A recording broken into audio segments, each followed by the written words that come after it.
a WhatsApp feature that will make you smart. So if you want to know a secret WhatsApp feature, then what you can do is first make sure that you have an internet connection. After that, this feature only works in iPhone or iOS devices because it won't work on Android. So to make this feature work, you can open up your WhatsApp and go with a chat. Now under chat, what you can do is just simply tap on the message box which is on the bottom. After tapping on the message box, you need to tap and hold on to that message box for a few seconds and you will get an autofill option. So you can tap on autofill, and after tapping on autofill, you will have three options on your iPhone or your iOS device.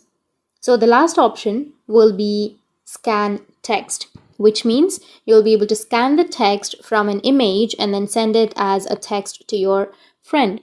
You don't need to type the whole thing.